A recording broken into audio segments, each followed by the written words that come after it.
everyone, it's Cathy Zielske. Welcome back to my YouTube channel. Today's card features darling dragonflies and me branching out just a little bit more with my Copic markers. I'm trying to get better with these wonderful things, and today's card gave me a chance to branch out just a little bit. So I'm excited to share this with you. Let's take a look at the products I used today. So the base of this card is the Pretty Pink Posh Darling Dragonflies. Now this is a really sweet little set with a great price point. It also comes with a matching die set that you can also purchase. So this is a great entry level if you're thinking about getting into stamping and die cutting. And this set, the Everyday Greetings, is a fantastic sentiment set from Pretty Pink Posh. So many occasions, and the handwriting is to die for cute. I love this set, and those work great together. I'm also going to be using these ovals from Gina Designs. Now this is two separate sets. One is a single stitch and one is a double stitch, and they are designed to work together. I've got this cool embossing folder. This is from Holtz, and it is a tiny dot texture fade. This is the only embossing folder that I have. Yeah, thank you. I've got a bevy of Copic markers that I have everything listed below, by the way, if you want to know what colors I'm using. This is an Aqua Shimmer pen from Nouveau by Tonic. And I've also got some Brutus Monroe Alabaster Ultrafine Embossing Powder, little purple tape. I've got this sparkling clear confetti from Pretty Pink Posh, and some adhesive that I'm not going to use.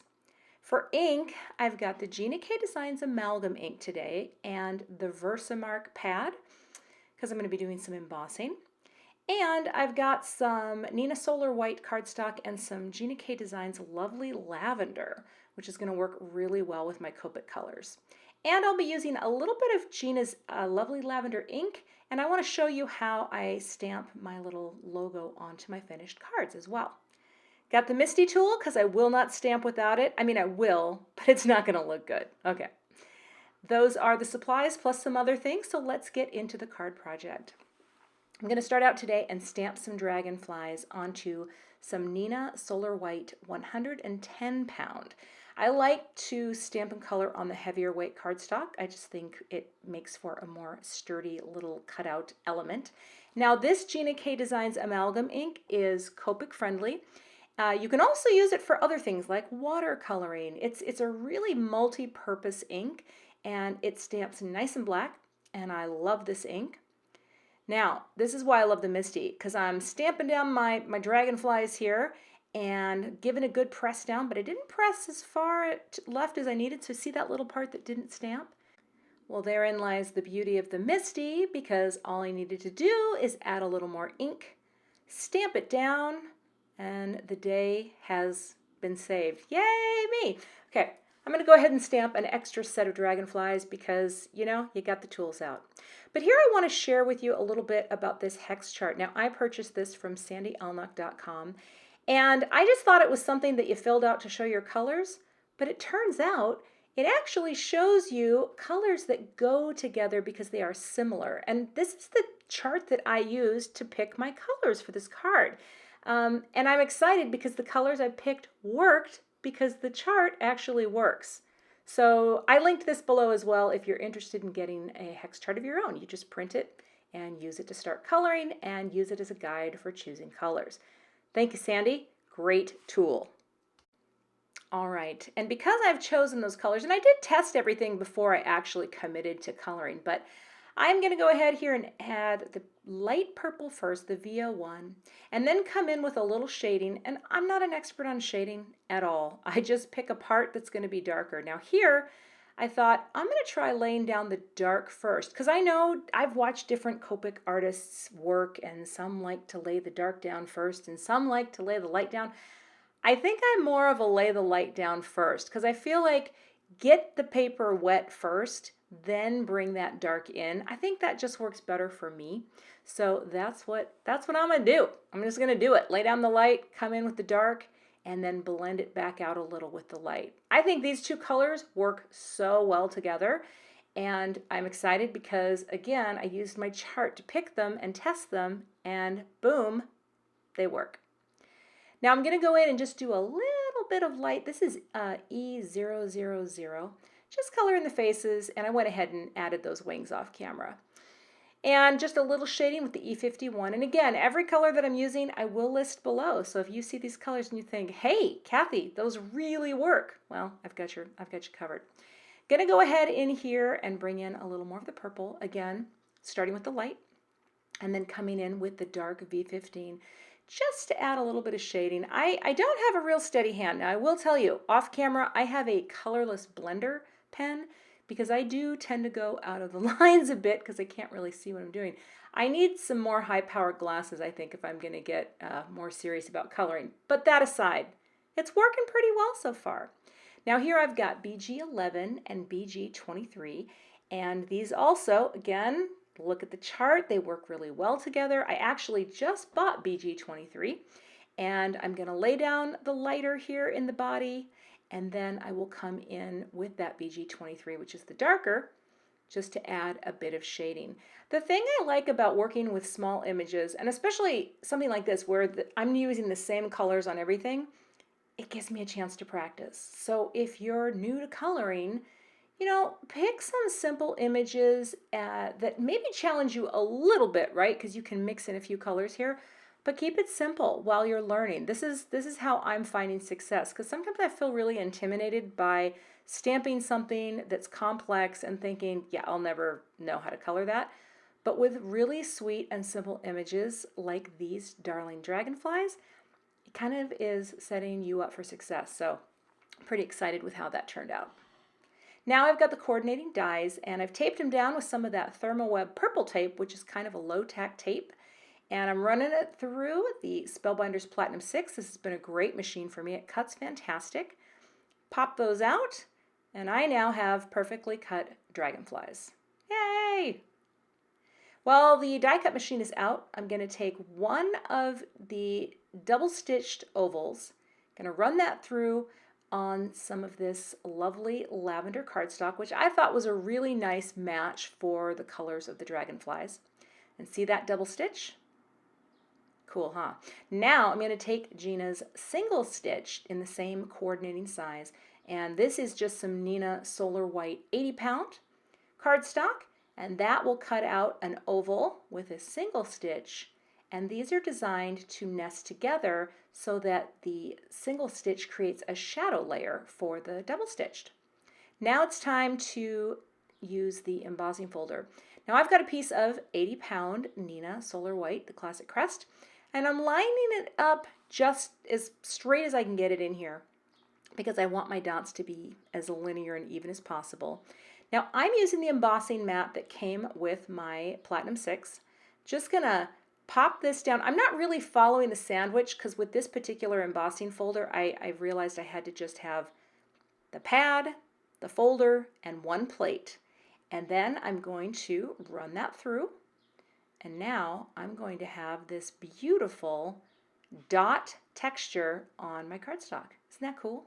I love this. And I actually learned this from watching Gina K designs because she uses a lot of, in her early work, she used a lot of dots, and I love them. All right, now it's time to get my sentiment lined up. And I'm putting the dragonflies down just so I have an idea of where I want it to go. But I decided to bring in my Misty Creative Corner here because, as you can see, I was not lined up. So these things are pretty cool for getting things lined up.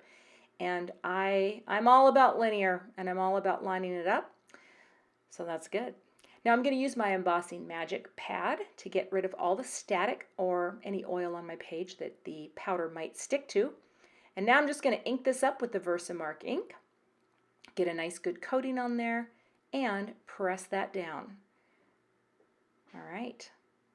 Get a good impression, and when I lift that up, you'll be able to see. I don't want to mess around. I really only want to stamp this once, and that looked pretty good. I could stamp it twice, but sometimes I think with the oval, you know, I just didn't want to risk it shifting. So I've got a piece of scrap paper here, and now I'm just going to pour the embossing powder a few times over the sentiment to get a nice coating of powder. And again, it doesn't stick anywhere that it's not supposed to because of that embossing magic bag. So if you have problems with sticking, get one of those powder bags. It really does help. Now I've got my tool heated up a little bit before I hit it, and it melts very quickly. and then I just hit it in the back, just kind of flatten it back out. It looks good. Now I'm going to go ahead and adhere the sentiment panel onto that little shadow layer, the single stitched oval, for a nice little shadow layer look. That looks pretty good. I'm going to trim a little bit off of my embossed panel because I want this to go onto a white card base, but I really want to have a little border. I don't know the exact measurement here. I actually just ended up trimming until it looked good. Usually I take a 1/4 inch off the top and bottom. And here I am going to score my card base at 5.5. So this card is a standard card that will fold down to 4.25 wide by 5.5 tall. I love this bone folder, by the way. So great. If you don't have a good bone folder, this Teflon bone folder from Simon Says Stamp, really, it's notably different. I'm just going to say it. All right, I like to tape my cards closed while I'm working on them so they don't pop open so I can really see what I'm doing. And I'm just laying down some adhesive here and then pressing that panel down and directly down. I'm not popping it up because I'm going to use some thin foam squares to pop up my sentiment panel just like that. Just for a little, a little dimension, not too much, because I've already got all those dots in the background that I think add texture. And I'm also going to pop up all of the dragonflies, just sort of arranging them, cascading down, and again, popped up with the thin foam squares. Yeah, fantastic. All right, now it's time to add the shimmer. And someone asked me a question on Instagram about the shimmer and what do I use to fix it, like a fixative. I don't. I think this stuff just stays on. I haven't had any problems with the shimmer coming off, and it just seals nicely. And look at that. You can actually see the shine. I just think it's really sweet to have shiny wings because, come on, they're darling dragonflies. Thank you. Now, I got a new tip. And this is the Scrap Perfect Small No Clog Writing Tip. Now, if you followed any of my videos, I'd been having a lot of problems with alternate tips and my glossy accents turning blue. Well, someone tipped me off, no pun intended, to this tip. I've had this for 2 weeks now. It appears to be working like a charm. And I decided to just show this like in real time. Look at me. I'm putting sequins down like a pro. You'd never know that I was not a professional card maker. Well, okay. But I love the tip. I think it's great.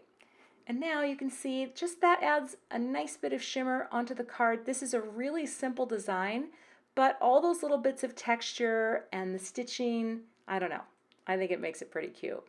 Now, one thing I wanted to show you is I love to match my ink to my cards, and this Gina K Designs, the ink and the envelopes and the cardstock works together like butter, okay? And I had a little stamp made from Bossy Jossie, and I will link that also below. And I love to just keep it. It's a cling mount. I ordered it cling mounted. I did not want a handle on it because I wanted to be able to see through it.